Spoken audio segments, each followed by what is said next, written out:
Hi everyone, welcome back to a brand new episode on the Disturbing Real podcast. Today is not a movie review, it is not a critique.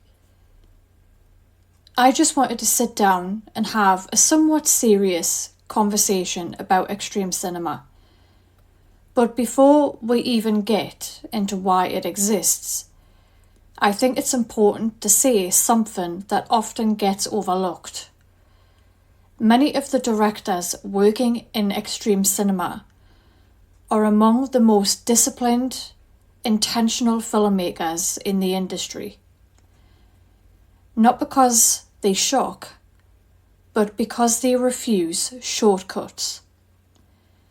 Mainstream directors often work within systems that prioritise market safety, broad appeal, narrative reassurance, box office viability. There's nothing inherently wrong with that, because there is a lot of movie directors out there that's done fantastic movies, but it creates boundaries. Extreme filmmakers operate differently, and I mean very differently.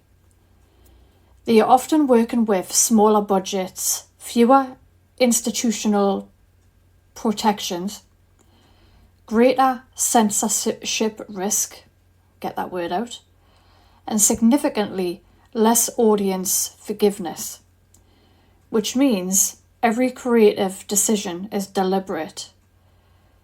They don't rely on spectacle to distract from weak structure. They don't soften themes to maintain comfort.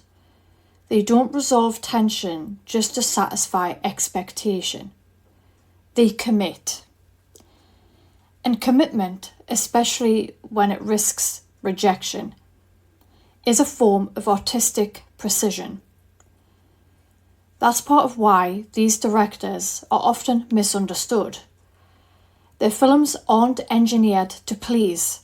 They're engineered to confront, and confrontation requires control. So this episode isn't about shock value, it's about intention. Why extreme cinema exists, why certain directors choose to work in that space, and why audiences often pretend that it shouldn't. Now, when people hear extreme cinema, they imagine chaos. But most of these films are constructed with extraordinary restraint.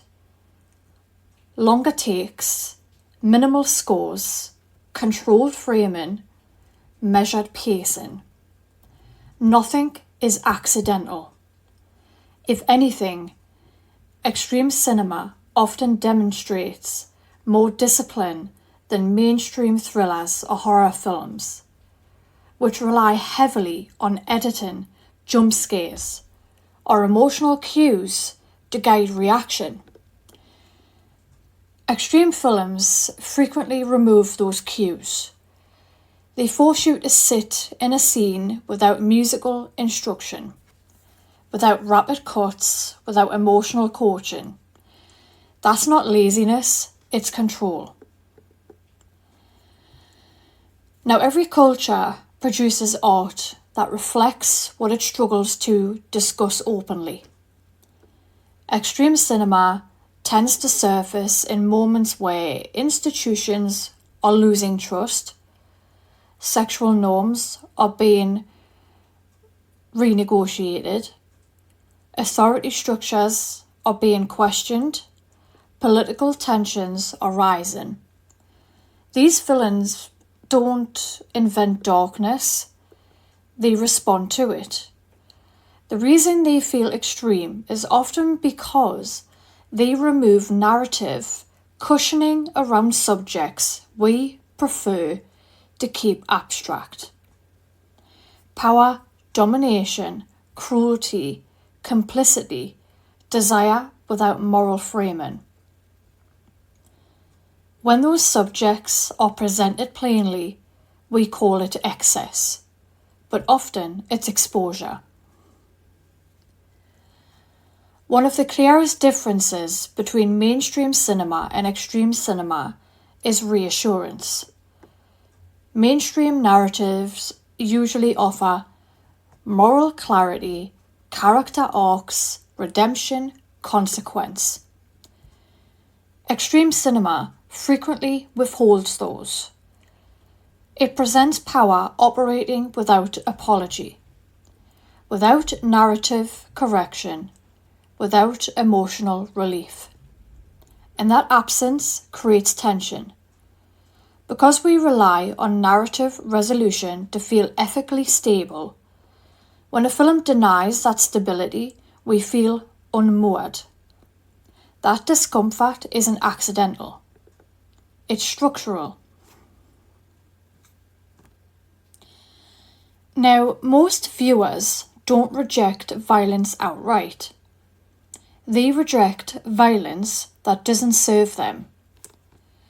We're comfortable watching brutality when it confirms our moral position, it flattens our perspective, it resolves justice, it restores order. Extreme cinema often refuses to flatter. It removes the hero, it removes the triumphant ending, it removes the idea that suffering must mean something.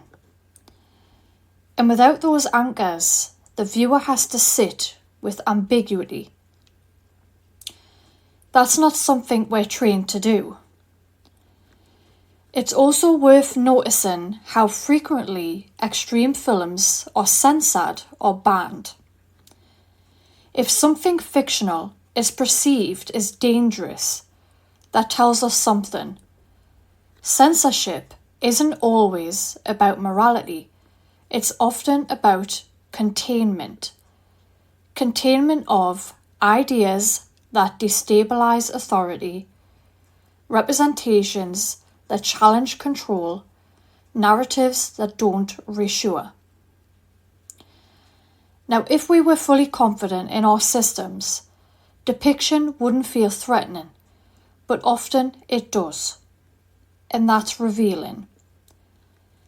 I don't believe extreme cinema exists to corrupt audiences. I think it exists to diagnose. It isolates elements of society and exaggerates them just enough to make them visible. Unchecked authority, eroticized power, institutional cruelty, moral passivity. These aren't fantasies pulled from nowhere.